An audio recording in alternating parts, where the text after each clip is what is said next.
حضرت امام زین العابدین یہ کربلا کے وہ شخص ہیں جنہوں نے سارا منظر اپنی آنکھوں سے دیکھا تھا. اتنے دکھ کسی کو نہیں پہنچے جتنے زینب اور زین العابدین کو پہنچے ہیں. سب منظر کھلی آنکھوں سے دیکھا. 14 سال کی عمر ہے, بیمار ہیں. تاریخ بتاتی ہے اس کے بعد ساری زندگی حضرت زین العابدین نے ٹھنڈا پانی نہیں پیا. جب پانی پینے لگتے تڑپنے لگتے, کہتے مجھے سکینہ کی پیاس یاد آتی ہے, مجھے علی اصغر کا تڑپنا یاد آتا ہے. ساری زندگی پھر ٹھنڈا پانی نہیں پیا. حضرت امام زین العابدین نے یہ سارا منظر کھلی آنکھوں کے ساتھ دیکھا تھا. اور پھر آپ نے دمشق کے بازاروں میں بھی اور کوفے کی گلیوں کے اندر بھی سروں کا یہ قافلہ اپنی قیادت کے اندر جو ہے وہ گزارا تھا. جب یزید کے دربار کے اندر حضرت امام زین العابدین پہنچے تو یزید نے پہلے تو جو ہے وہ دکھ کا اظہار کیا. بعض لوگ یہاں سے یزید کی بریت کا اعلان کرتے ہیں. یہاں کسی نے بڑی خوبصورت بات کہی کہ قاتل کی پشیمانی مقتول کی اہمیت کو تو بڑھا سکتی ہے لیکن اس کے دامن سے قتل کے داغ کو نہیں دھو سکتی. تو اس نے یہ سب کچھ کیا, یہ بس اس کے ٹسوے تھے جو وہ بہانے لگا. لیکن بعد میں اس نے حضرت امام حسین رضی اللہ تعالی عنہ کے دانتوں کے اوپر جو ہے وہ چھڑی مارنا شروع کر دی. تو حضرت ابو برزہ اسلمی صحابی رسول وہاں موجود تھے. وہ کھڑے ہو گئے, اٹھ کے بدن کانپتا ہے ان کا, کہنے لگے ظالم ارفع قدیبہ کا, یہاں اپنی چھڑی ہٹا لے. میں نے اپنی ان آنکھوں سے دیکھا ہے کہ کان رسول اللہ صلی اللہ علیہ وسلم یلسمہ, حضور نے ان ہونٹوں کو خود چوما ہے. تو یہ کہہ کہ آپ دربار سے نکل گئے اور روتے تھے اور آپ کے بدن پہ کپڑی بھی تاری تھی. بعد میں یزید نے کہا حضرت غلطی ہو گئی اور یہ میں نہیں چاہتا تھا, بتائیں آپ کی کوئی شرط ہو. تو آپ نے فرمایا میری 4 باتیں مان لو. ان 4 باتوں میں ایک بات یہ تھی کہ سر حسین اور سر شہیداں ہمارے سپرد کر دو تاکہ ہم کربلا جا کے ان کی تدفین کر سکیں. دوسری یہ تھا کہ ہمیں مدینہ حفاظت سے پہنچا دو. تیسری شرط یہ تھی کہ مجھے جو ہے وہ جمعے کا خطبہ دینے کی اجازت دو آج دمشق جامع مسجد کے اندر. چوتھی بات آپ نے یہ فرمائی کہ قاتلان حسین جو ہے وہ میرے سپرد کرو. اس نے کہا ہاں کون ہے قاتل حسین کا؟ لوگوں نے کہا خولی ہے. خولی نے کہا میں نے قتل نہیں کیا, یہ سنان بن انس نخی نے کیا ہے. سنان بن انس نخی کو کہا ہاں تو بتا. کہنے لگا میں قتل کیوں کرنا تھا, یہ تو شمر ذل جوشن نے کیا ہے. شمر ذل جوشن کو کہا تو بتا. کہنے لگا میں نے قتل نہیں کیا, میرا کون سا حسین نے کچھ بگاڑا تھا, قتل اس نے کیا ہے جس کی حکومت کو خطرہ تھا. تو یہ ہے وہ ہے قاتل حسین کا. اب یزید کہنے لگا تمہاری یہ شرط تو میں پوری نہیں کر سکتا, یہ بات تو پوری نہیں کر سکتا, اب خطبہ دے لو. اب حضرت امام زین العابدین خطبہ دینے کے لیے کھڑے ہوئے. خطابت تو اس گھر کی لونڈی ہے, جب یہ بولتے ہیں تو حکمت کے موتی دولتے ہیں. جو ہی امام زین العابدین کھڑے ہوئے, 14 سال عمر ہے اور دمشق کی جامع مسجد ہے.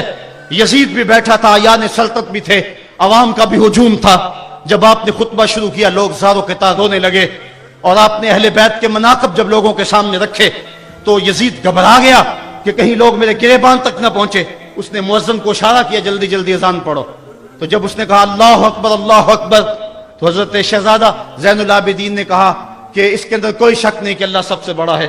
جب شہادتین کا کہا اشہد ان لا الہ الا اللہ, حضرت امام زین العابدین نے اس کے جواب کے اندر کہا ہاں ہاں اللہ کے علاوہ کوئی معبود نہیں ہے, اس کی گواہی ہم نے خون سے دی ہے, ہم نے اپنے لہو سے دی ہے اس کی گواہی. اور پھر اس کے بعد جب اشہد ان محمد رسول اللہ پہ لفظ آئے تو حضرت امام زین العابدین نے کہا یزید دیکھ اب اذان کے اندر تیرے نانے کا نام ہے یا میرے نانے کا نام ہے؟ آج بھی منبر پہ میرے نانے کا نام ہے. تو یزید مر گیا, اس کا نام مر گیا, اس کا تشخص مر گیا. حسین کل بھی زندہ تھا, حسین آج بھی زندہ ہے. حسین کربلا کے تپتے ہوئے ریگزار میں بھی زندہ تھا, کوفے کے بازار میں بھی زندہ تھا, اور دمشق کی جامع مسجد میں بھی زندہ تھا, مدینے میں بھی زندہ, مکے میں بھی زندہ, کابل میں بھی زندہ, کندھار میں بھی زندہ, قلعہ جنگی میں بھی زندہ, تورا گھوڑا میں بھی زندہ, موصل میں بھی زندہ, بغداد میں بھی زندہ, غزہ کی پٹی میں بھی زندہ, فلسطین میں بھی زندہ. آج حسین کی زندگی اور حسین کا باقپن دنیا کو بتا رہا ہے, بش کو بتا رہا ہے تیرے منہ پہ تماچا حسین مارے گا. زمانہ بتائے گا کہ حسین کل بھی زندہ تھا, حسین آج بھی زندہ ہے. حسین کی فکر لے کے اٹھو, اور پوری دنیا پہ چھا جاؤ اور زمانے کو بتاؤ کہ ہم حسین ابن علی کے سپاہی ہیں. صرف محرم کے دن آنسو بہا لینے سے کچھ نہیں ہوگا. کیا صرف محرم حسین کا مہینہ ہے؟ نہیں، سب پورا سال حسین کا ہے، پوری زندگی حسین کی ہے، پورے زمانے حسین کے ہیں. یہ صرف عاشور کا دن یا عاشور کی شب ہی حسین کی نہیں، سارے زمانے حسین کے ہیں. کل بھی حسین کا تھا، آج بھی حسین کا ہے، کل بھی حسین کا ہوگا. آؤ اٹھیں، قرآن کو لے کر کے. حسین ابن علی نیزے کی نوک پر بھی چڑھ کے قرآن سنایا، اور آج ہم اسی قرآن کی دعوت کو لے کر کے اٹھیں اور حسین ابن علی کے پیغام کو گھر گھر پہنچ.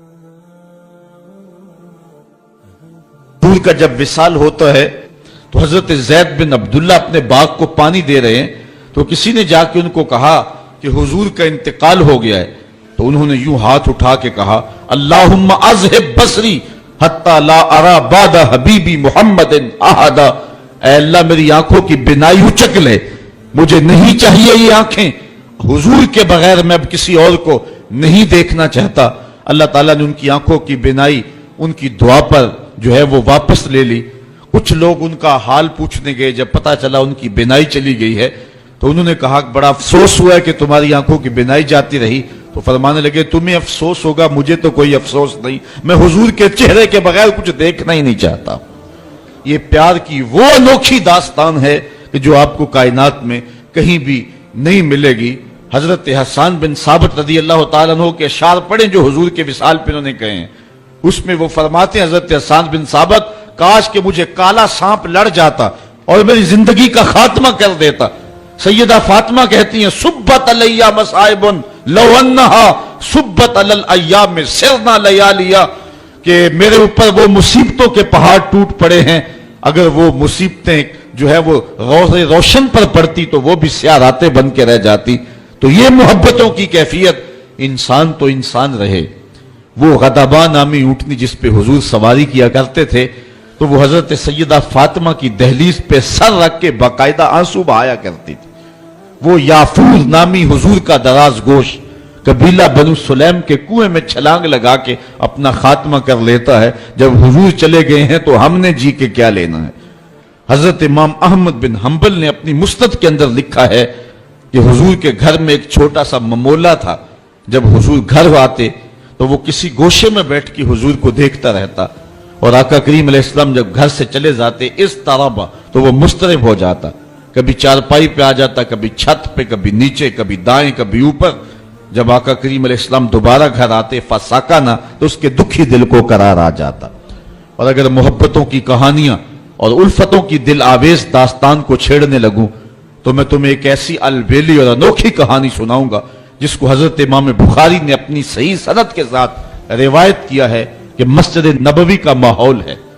آقا کریم علیہ السلام منبر پہ جلوہ فراز ہوئے. ابھی خطبے کا آغاز ہی ہوا ہے کہ ایک جانب سے سسکیوں کی آواز آنے لگی، کوئی پھوٹ پھوٹ کے رو رہا ہے. صحابہ دائیں بائیں دیکھتے ہیں، رونے والا نظر نہیں آتا، اور رونے والا اس درد سے روتا ہے کہ سینوں کے اندر کلیجے پھٹتے دکھائی دیتے ہیں. اس کے لہجے میں گداز اتنا ہے اور درد اتنا ہے کہ صحابہ دائیں بائیں دیکھتے ہیں، رونے والا نظر بھی نہیں آتا، لیکن اس کے رونے کی ہچکیاں اور سسکیاں زہرا گداز ہیں، کلیجہ پگھلا دینے والی ہیں. اللہ اکبر. فنزل النبی صلی اللہ علیہ وسلم عن المنبر، حضور منبر سے نیچے اترے. آج پہلا دن تھا کہ حضور کے لیے منبر بنا تھا. حضور منبر پر بیٹھے تھے. پہلے کھجور کے ایک تنے کے ساتھ ٹیک لگا کے حضور واز کیا کرتے تھے. آج منبر بنا تو اس کو ایک سمت رکھ دیا گیا. رونے والا یہ وہ خشک تنا تھا جو حضور علیہ السلام کی جدائی کے اندر تڑپ رہا تھا. اس تنے ہنانا در ہجر رسول ظالمی نالت چوں ارباب عقول. رومی کہتے ہیں کہ اس تنے ہنانا عاقل لوگوں کی طرح سسکیاں لے کے رو رہا ہے. آقا کریم علیہ السلام آئے اور اس تنے کو حضور نے اپنی باہوں میں لے لیا.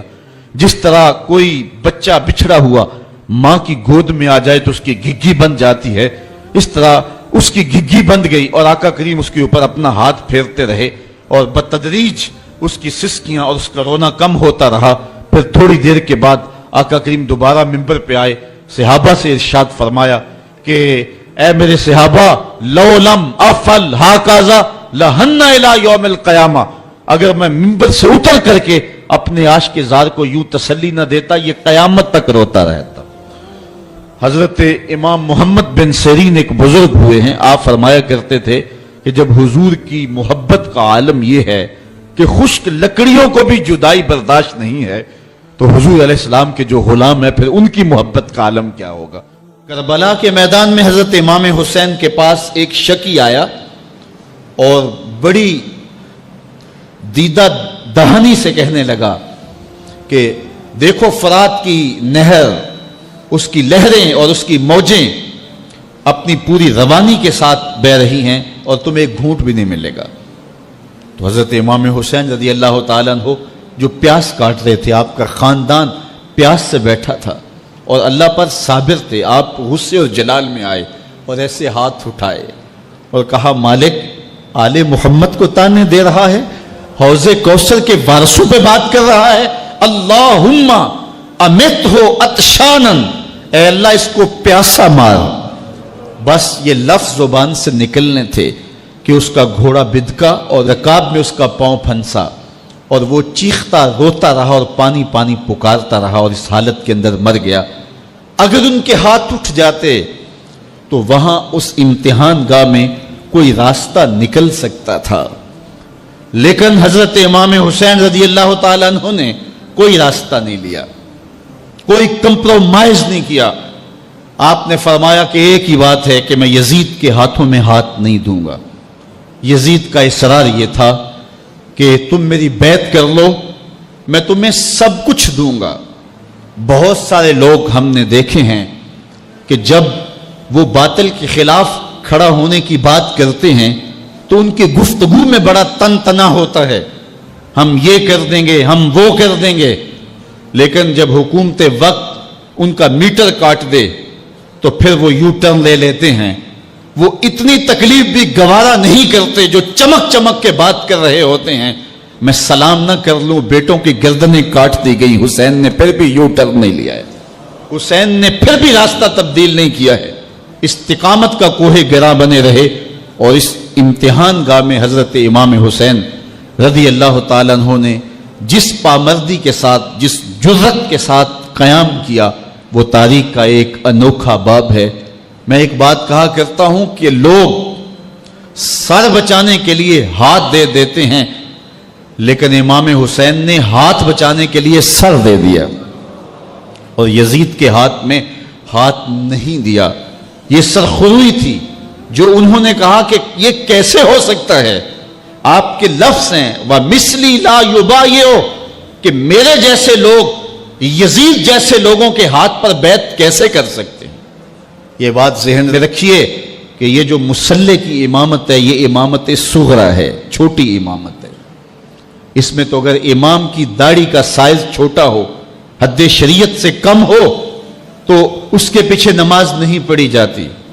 اگر وہ اچھی طرح سے پاؤں نہیں لگاتا ہے تو اس کے پیچھے نماز نہیں پڑھی جاتی۔ اگر وہ فاسق مولن ہے تو اس کے پیچھے نماز نہیں پڑھی جاتی۔ اور جو مسلح کبرا امامت کبرا کا امام ہے تو وہ جیسا بھی ہو اس کے ہاتھ پہ بیعت کر لیں گے۔ یہ آج کے دور کا مفاد پرست تو کر سکتا ہے جو قیمے والے نان پہ ووٹ دے دیتا ہے، جس کی رگوں میں محمد عربی کا خون ہے، بھلا اس سے یہ کیسے گوارا ہو سکتا ہے۔ آپ نے اعلان کرتے ہوئے کہا وَيَزِيدُ بْنُ الْمُعَاوِيَةَ فَاسِقٌ فَاجِرٌ قَاتِلُ النَّفْسِ مُعْلِنٌ بِالْفِسْقِ شَارِبُ الْخَمْرِ، یزید فاسق ہے، فاجر ہے، اعلانیہ فسق کرتا ہے، مسلمانوں کا قاتل ہے، شراب پیتا ہے۔ حسین ابن علی اس کی کیسے بیعت کر سکتا ہے؟ میں ڈٹ کے ڈنکے کی چوٹ پہ یزید کی بیعت کا انکار کرتا ہوں۔ اب اس کی قیمت کتنی دینی پڑے گی؟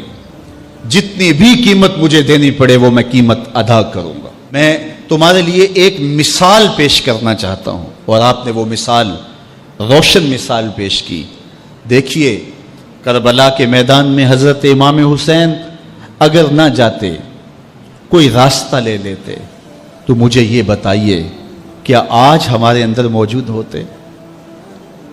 موت تو برحق ہے، لیکن آپ نے وہ راستہ اختیار کیا جو موت کا نہیں تھا، حیات کا تھا۔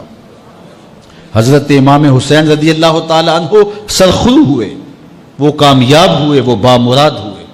سب کچھ لٹا کر کے بھی پھر بھی حسین آج زندہ ہے، اور یزید کا نام سوائے دشنام کے باقی نہیں ہے۔ یہ شروع سے پیغمبر حسن و جمال حضور علیہ السلام کی توہین و تنقیص کو شعار زندگی رکھتے ہیں۔ تو ایک زمانے میں انہوں نے سازش کی اور آقا کریم کے روضہ اطہر سے حضور کے جسد اطہر کو چرانے کی سازش کی، اور جس کی حفاظت میرا رب کرے کون اس محبوب کا بال بھی کا کر سکتا ہے۔ یہ جو کچھ ہو رہا ہے یہ ہمارا امتحان ہے، ورنہ جس کے سر پہ وارفانہ لاکا ذکر کا تاج میرے رب نے رکھا ہے، بھلا اس کی شان کو کوئی گھٹا سکتا ہے؟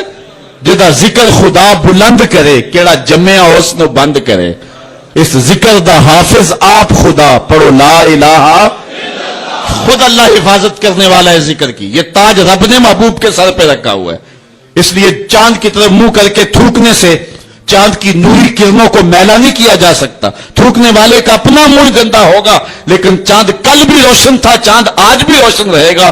مدینے والے چاند کی عظمتوں کو کوئی گہنا سکتا ہی نہیں ہے، کیونکہ جس کے سر پہ وارفانہ لکا ذکر کی چادر میرے رب نے تان دی ہے، اس کی عظمتوں کو کوئی گھٹا سکتا ہی نہیں ہے۔ یہ امتحان ہمارا ہے، یہ آزمائش ہماری ہے۔ اللہ اکبر۔ تو میں نے کہا کہ یہ سعادت مند لوگوں کا مقسوم ہوتا ہے۔ تو اس زمانے میں یہ سازش کی کہ حضور کے جسد اطہر کو روضہ انور سے نکال لیا جائے، اور پھر باقاعدہ انہوں نے 2 اشخاص کو وظائف پڑھا کر کے، داڑیاں رکھوا کر کے، جبہ و دستار پہنا کر کے مدینے میں بھیجا، صوفیاء کے، نیکوکاروں کے، علماء کے، زاہدین کے روپ میں، اور انہوں نے وہاں ایک جگہ کرائے پہ لے لی اور اپنی کارروائی کا آغاز کر دیا۔ وہ اپنے کمرے کے اندر سرنگ کھودتے اور روزانہ مٹی نکالتے، اور رات کے اندھیرے میں بقی کے قبرستان میں قبروں کے اوپر مٹی ڈال کے آ جاتے، اور سارا دن تسبیح لیے اللہ اللہ کرتے رہتے۔ لوگ کہتے کہ یہ تو بڑے صالح لوگ ہیں، اور پھر لوگوں کو خیرات بھی کرتے، لیکن کارروائیاں اور انداز یہ تھا، لباس خضر میں راہزنی کر رہے تھے، اور یہ ڈاکو اور یہ راہزن لٹیرے ایک بہت خطرناک مہم پہ آئے ہوئے تھے۔ جب وہ بالکل قریب پہنچ گئے، اور ایک روایت میں آتا ہے کہ حضرت عمر کے پاؤں کا انگوٹھا بھی ننگا ہو گیا، حضور علیہ السلام سلطان نور الدین زنگی کو خواب میں ملے، اور ان کی شکلیں دکھائی کہ یہ 2 موذی مجھ کو تکلیف دے رہے ہیں۔ تو سلطان فوراً اٹھا اور کہا مدینے میں کوئی غیر معمولی واقعہ ظہور پذیر ہوا ہے، اور اس نے جلدی سے کچھ سواروں کو اپنے ساتھ لیا اور کچھ خزانہ ساتھ لیا، اور فوجوں کو حکم دیا کہ وہ تیار ہو کر کے جلدی میرے پیچھے آئیں۔ مدینے میں پہنچ کر کے اس نے دعوت عام کر دی اور لوگوں کہا کہ آؤ میرے دسترخوان نعمت سے کھاؤ، اور لوگوں کو خیرات کرنے لگا۔ سارا مدینہ اس کے پاس آیا، لیکن جو شکلیں اس نے دیکھی تھی اس کو وہ نظر نہ آئی۔ وہ بار بار پوچھتا تھا کوئی رہ تو نہیں گیا؟ لوگوں نے کہا کہ نہیں، سارے جو ہیں وہ آپ سے خیرات لے گئے ہیں۔ ہاں 2 شخص ایسے ہیں کہ جو بہت بڑے سخی ہیں، ان کو تو ضرورت ہی نہیں آپ کی دہلیز پہ آنے کی۔ بادشاہ نے کہا مجھے دکھاؤ وہ کون ہے۔ بادشاہ کو شک گزرا یہ وہی تھے۔ جب سامنے آئے تو بادشاہ نے فوراً پہچان لیا، کہا کہ میں تمہارے ڈیرے پہ جہاں تم رہتے ہو وہاں جانا چاہتا ہوں۔ بادشاہ تفتیش کرنا چاہتا تھا، جب دیکھا تو تسبیحیں لٹکی ہیں، مسلح بچھے ہوئے، قالین بچھے ہوئے ہیں۔ تو بادشاہ مسلح اٹھایا، قالین اٹھایا تو نیچے پھٹا تھا، جب پھٹا اٹھایا تو نیچے سرنگ تھی۔ پھر بادشاہ نے ان کو جانوروں کے پیچھے بندھوا کر کے چروا دیا، اور میں نے تاریخ میں پڑھا سلطان نور الدین زنگی مدینے کی گلیوں میں پھر اس کے بعد روتا پھرتا تھا، اور اس کی آنکھوں میں آنسو تھے، اور کہتا تھا یا رسول اللہ تمہاری مہربانی کہ یہ ڈیوٹی میرے ذمہ لگائی ہے، ورنہ کائنات بھری پڑی تھی۔ یہ سعادت مندی میرا مقدر کہ اس نوکری کے لیے مجھے منتخب کیا ہے۔ ہمارے اسلاف، ہمارے بزرگ، اس دور کے شہنشاہ، اس دور کے بادشاہ اتنی جرأت اور اتنی عظیمت رکھا کرتے تھے، اور آج ہماری کمزوریاں نے دشمنوں کو دلیر کر دی ہے۔ کبھی ایسا بھی اندھیر آیا تھا کہ سرے عام یوں توہین اور تنقیص ہوتی ہو پیغمبر حسن اور پیغمبر جمال کی، اور پھر 1 ارب 40 کروڑ انسان دنیا کے اوپر بستے ہوں، یہ بھی زمانے نے دن دیکھنے تھے۔ اس وقت ہمارا المیہ یہ ہے کہ ہمارے پاس عالمی لیڈر کوئی نہیں ہے، عوام کے جذبے یقیناً دیکھنے کے۔ سیریا کے بچوں کو میں نے دیکھا کہ وہ چھوٹے چھوٹے بچے، انہوں نے ہاتھوں میں کتبہ پکڑا ہوا ہے، اور میں اس منظر کو دیکھ کر کے کتنی دیر تک سکتے میں رہا۔ اس کے اوپر لکھا ہوا تھا اقتلونا ولا تسبوا لنبینا، ہمارے ٹکڑے کر دو لیکن ہمارے نبی کو گالی نہ دو. ان بچوں کے درد کی کہانی کلیجے چیر رہی تھی. حضور علیہ الصلوۃ والسلام کی محبت عقل کا تقاضا بھی ہے، دین اور شریعت کا بھی تقاضا ہے. حضور کا جو فرمان نور آپ کے سامنے رکھا، اس میں حضور علیہ السلام نے ارشاد فرمایا لا یؤمن احدکم حتی اکون احب الیہ، تم میں سے کوئی شخص اتنی دیر تک کامل مومن نہیں ہو سکتا جب تک میں اس کو محبوب نہ ہو جاؤں، من والدہ و ولدہ والناس اجمعین، اس کے والد سے، ماں باپ سے، اس کی اولاد سے، یہاں تک کہ کائنات کے ہر شخص سے زیادہ جب تک میں محبوب نہ ہو جاؤں ایمان کی تکمیل نہیں ہو سکتی. حضرت سیدنا عمر رضی اللہ تعالیٰ عنہ نے بارگاہ رسالت مآب صلی اللہ علیہ وسلم میں عرض کی لَأَنْتَ یا رسول اللہ صلی اللہ علیہ وسلم احب الیہ من کل شیء الا نفسی، حضور آپ مجھے کائنات کی ہر شے سے زیادہ محبوب ہیں، لیکن میں جو اپنی کیفیت پا رہا ہوں وہ آپ کے سامنے رکھ رہا ہوں، مجھے اپنی جان سے زیادہ آپ محبوب نہیں ہیں. تو حضور نے ارشاد فرمایا لا والذی نفسی بیدہ حتی اکون احب الیک من نفسک، عمر مجھے قسم ہے اس ذات کی جس کے قبضے میں میری جان ہے، اتنی دیر تک تمہارا ایمان مکمل نہیں ہوگا جب تک سب سے زیادہ میں محبوب نہ ہو جاؤں. حضرت عمر رضی اللہ تعالیٰ عنہ نے عرض کی الآن احب الی من نفسی، حضور اب جو ہے وہ آپ مجھے اپنی جان سے بھی زیادہ آپ محبوب دکھائی دے رہے ہیں. حضور نے فرمایا الآن یا عمر، عمر اب تمہارا ایمان مکمل ہو گیا ہے. تو جب تک کائنات میں سب سے زیادہ حضور محبوب نہیں ہو جاتے تو ایمان کی تکمیل نہیں ہوتی. آقا کریم علیہ السلام کی مجلس نور سجی ہے. حضرت انس بن مالک رضی اللہ تعالی عنہ روایت کرتے ہیں ایک شخص آیا اور حضور کی خدمت میں عرض گزار ہوتا ہے متی الساعہ یا رسول اللہ، اے پیارے رسول صلی اللہ علیہ وسلم قیامت کب آئے گی؟ اگر ایک طالب علم پوچھ رہا ہو کہ استاد جی امتحان کب ہوں گے تو اس کا مطلب صاف صاف یہ ہے کہ اس نے بھرپور تیاری کر رکھی ہے اور بے چینی سے اسے امتحانات کا انتظار ہے. تو اس نے کہا متی الساعہ، قیامت کب آئے گی؟ تو حضور نے اس کو جو جواب دیا فرمایا ما عادت لہا، قیامت کا پوچھ رہے ہو اس کے لیے تیاری کیا کر رکھی؟ تو شخص کا جواب سنیے. اس نے عرض کی ما عادت لہا من کثیر صلاۃ ولا صوم ولا صدقہ ولکن احب اللہ ورسولہ، میں قیامت کی تیاری کے لیے نمازوں، روزوں اور صدقات کی کثرت نہیں رکھتا. بعض ہمارے خطبہ جوش خطابت میں کہہ دیتے ہیں کہ اس نے کہا کہ یا رسول اللہ نہ میں نمازیں پڑھی ہیں نہ میں روزے رکھے ہیں. یہ کیسے ہو سکتا ہے کہ ایک صحابی رسول ہو اور وہ نماز نہ پڑھتا ہو اور وہ روزے نہ رکھتا ہو؟ اس نے روزوں اور نمازوں کی کثرت کی دفی کی ہے. لفظ جو حدیث کے ہیں وہ یہ ہیں، اس نے کہا ما عادت لہا من کثیر صلاۃ ولا صوم ولا صدقہ، میرے پاس نمازوں اور روزوں اور صدقے کی کثرت نہیں ہے. اس بات پہ مجھے کوئی تیاری کی صورت میں ناز نہیں ہے کہ میرے پاس بہت ساری نمازوں کا ذخیرہ ہے، صدقات میں نے بہت سارے کیے ہیں، لیکن جو میری تیاری ہے وہ یہ ہے ولیکن احب اللہ ورسولہ، میں اللہ اور اس کے رسول سے پیار کرتا ہوں، میری بس یہی تیاری ہے. تو اس جواب پر حضور علیہ السلام نے جو ارشاد فرمایا وہ سننے کے قابل ہے. آقا کریم علیہ السلام نے ارشاد فرمایا انت ما من احببت، تو جس کے ساتھ محبت کرتا ہے اسی کے ساتھ ہوگا. فرماتے ہیں کہ پھر ہماری خوشی کی انتہا نہ رہی اور ایمان لانے کے بعد صحابہ سب سے زیادہ اگر کسی قول پہ خوش ہوئے ہیں، کسی بات پہ بہت زیادہ انہیں فرحت ہوئی ہے تو وہ اس بات پہ فرحت ہوئی ہے انت ما من احببت، تو اس کے ساتھ ہوگا جس کے ساتھ تو محبت کرتا ہے. حضور نے ارشاد فرمایا ان الرسالۃ والنبوۃ قد انقطعت رسالت اور نبوت اب ختم ہو گئی. فلا رسول آبادی ولا نبی آبادی، میرے بعد کوئی رسول بھی نہیں آئے گا، میرے بعد کوئی نبی بھی نہیں آئے گا. بہت سارے لوگ مختلف زمانوں کے اندر نبوت کے دعوے کرتے رہے اور اپنے انجام بد کو پہنچتے رہے. اور سب سے بڑا فتنہ جو پیدا ہوا وہ قادیان کا دجال مرزا قادیانی.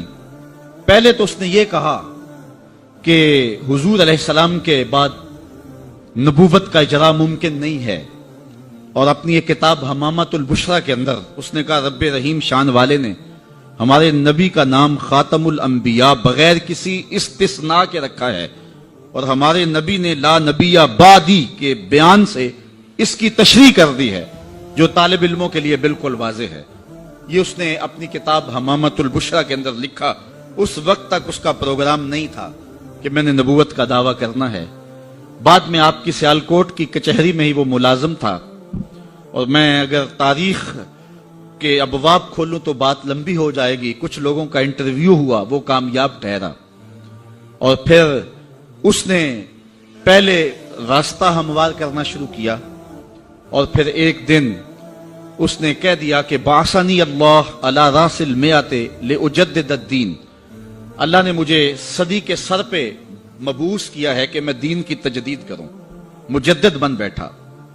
پھر کچھ وقت گزرا، اس نے کہا وَأَنَا الْمَسِيحُ الْمَوْعُودُ وَالْمَهْدِيُ الْمَوْعُودُ، میں مسیح موعود ہوں اور مہدی موعود ہوں. یہ حقیقت الوحی کے اندر اس نے لکھا، روحانی خزائن کے اندر موجود ہے. پھر ایک دن بدبخت نے کہا کہ منم مسیح زماں و منم کلیم خدا، منم محمد و احمد کے مجتبی باشد، استغفر اللہ لعنت اللہ علی الکاذبین. اس نے کہا میں ہی مسیح زماں ہوں، میں ہی کلیم خدا ہوں، اور معاذ اللہ استغفر اللہ میں ہی محمد ہوں، میں ہی احمد ہوں کہ جو مجتبی تھے. اور پھر بدبخت آگے بڑھا اور اس نے انبیاء کی توہین کی، ذات باری کی توحید کی، اور کہا بایعانی ربی، میرے رب نے میری بیعت کی ہے. معاذ اللہ استغفر اللہ. یہ روحانی خزائن کے صفحہ نمبر 227 پہ اس نے لکھا. اور پھر کہنے لگا میرے رب نے مجھے وحی کی ہے، انت منی بمنزلت اولادی، آپ میرے لیے میری اولاد کی جگہ ہیں. استغفر اللہ علی ذالک. پھر اس نے کہا ابن مریم کے ذکر کو چھوڑو، اس سے بہتر غلام احمد ہے. استغفر اللہ. پھر اس نے لفظ گھڑنے شروع کر دیے اور اللہ کی وحی اس کو قرار دینا شروع کر دیا. میرے پاس اتنا وقت نہیں ہے کہ اس کے حفوات اور اس کی بکواسات کو آپ کے سامنے رکھوں، لیکن جو اس نے وحی کے نام سے لوگوں تک پہنچایا وہ گالیاں تھیں، وہ لغویات تھے، وہ الوہیت کی توہین پر مشتمل باتیں تھیں، انبیاء کی توہین تھی، صحابہ اور اہل بیت کی توہین تھی، اور تضادات پر مشتمل باتیں تھیں. اور کیوں نہ ہو کہ یہ شخص ازلی بدبخت تھا، اور پھر اس نے یہاں تک کہا کہ جو میری بات کو نہیں مانتے اور مجھے تسلیم نہیں کرتے وہ جنگلوں کے سور اور کنجریوں کی اولاد ہیں. استغفر اللہ علی ذالک. اور مسلمانوں کو اپنی حمایت اور اپنی اطاعت کے لیے اس نے ابھارا. جو زر پرست لوگ تھے وہ اس کے پیچھے لگ گئے، چونکہ جن کے مفادات اور مرزا قادیانی کے مفادات سانجے تھے تو انہوں نے اس کے پیچھے لگنا ہی تھا. چونکہ مرزا قادیانی جو ہے یہ انگریز کا لگایا ہوا پودا ہے. مختلف ویب سائٹس پر اسلام کے نام پر مرزائی آج بھی سرگرم عمل ہیں. اللہ تعالیٰ جل شانہ نے ہمارے علماء کو یہ توفیق نصیب فرمائی کہ وہ پوری قوت کے ساتھ ان کے مقابلے کے اندر نکلے. پیر سید جماعت علی شاہ رحمۃ اللہ تعالی علیہ، آپ نے فرمایا ان قریب ذلیل ہو کے مرے گا. پھر جہاں مرا آپ کو پتا ہے، گندگی میں لتھڑا ہوا تھا، تڑپتا ہوا مرا. اللہ تعالیٰ جل شانہ نے علماء کو طاقت دی، انہوں نے ناطقہ بند کر کے رکھ دیا. پھر جب پاکستان بنا تو سب سے زیادہ جن لوگوں نے مخالفت کی پاکستان کی وہ مرزائی تھے. پاکستان کے حق میں انہوں نے ووٹ نہیں دیا. آج بھی جو ربوے میں دفن ہوتے ہیں وہ امانتاً دفن ہوتے ہیں. ان کا عقیدہ ہے کہ پاکستان ٹوٹ جائے گا اور ہمیں اٹھا کر کے جو ہے وہ قادیان میں دفن کیا جائے گا. یہ وصیت کر کے وہاں دفن ہوتے ہیں. جب بھٹو کا دور آیا 74 کے اندر نشتر کالج کے کچھ طلبہ مری جا رہے تھے، ربوے سے گزرے تو مرزائی غنڈوں نے ان کو جو ہے وہ سب و شتم کیا اور غوب و زود کیا، ان کو مارا، زخمی کر دیا، تو تحریک پھر دوسری بار جو ہے وہ مرزائیت کے خلاف اٹھ کھڑی ہوئی، جو کراچی سے خیبر تک پورے بانکپن کے ساتھ چلی۔ اللہ تعالی رحمت نازل کرے علامہ نورانی کی قبر پہ۔ انہوں نے علماء کے دستخط کے ساتھ جو ہے وہ اسمبلی کے اندر درخواست جمع کروائی مرزائیوں کو اقلیت قرار دینے کے لیے، قرارداد پیش کی، اور پھر کیا ہوا، 3 مہینے کی مسلسل محنت، علامہ سارا دن اسمبلی کی کارروائی میں رہتے اور راتوں کو دور دراز علاقوں کا سفر کرتے اور جلسے کرتے اور ختم نبوت پر جو ہے وہ لوگوں کو ابھارتے، اور پھر مرزائیوں کو بھی بلایا گیا، صفائی کا موقع دیا گیا۔ پھر ایک وقت آ گیا کہ حکومت مجبور ہو گئی۔ مسٹر بھٹو علامہ نورانی سے کہنے لگے، نورانی صاحب یہ تو مدارس کے دارالافتاء کا مسئلہ ہے جو آپ اسمبلی میں لے آئے، یہ تو علماء کا کام ہے کہ کون کافر ہے اور کون مومن ہے، تو آپ اس کو اسمبلی کے فلور پہ لے آئے ہیں تو اس کو مدارس میں حل کرنا چاہیے تھا۔ تو حضرت علامہ نورانی نے جو جواب دیا وہ بڑا خوبصورت تھا۔ فرمانے لگے، بھٹو صاحب مجھے ایک بات بتا دیں، آپ منتخب وزیر اعظم ہیں، اگر آپ کے مقابلے میں کوئی کرسی بچھا کے بیٹھ جائے تو آپ اس کے بارے میں کیا رائے رکھتے ہیں؟ تو بھٹو کہنے لگا، یا وہ باغی ہے یا وہ پاگل ہے۔ تو کہا، بھٹو صاحب وزارت کی کرسی چھوٹی ہے، ختم نبوت کی کرسی بڑی ہے، اب جو کہتا ہے میں نبی ہوں ماننا پڑے گا، یا پاگل ہے یا باغی ہے۔ پھر وہ وقت آیا، 7 ستمبر کی شام تھی کہ اسمبلی کے فلور پر جدھر دیکھتے تھے نعرہ رسالت اور نعرہ توحید اور ختم نبوت زندہ باد کے نعرے ہی گونج رہے۔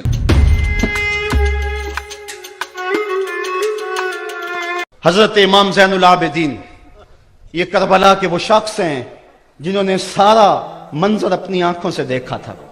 اتنے دکھ کسی کو نہیں پہنچے جتنے زینب اور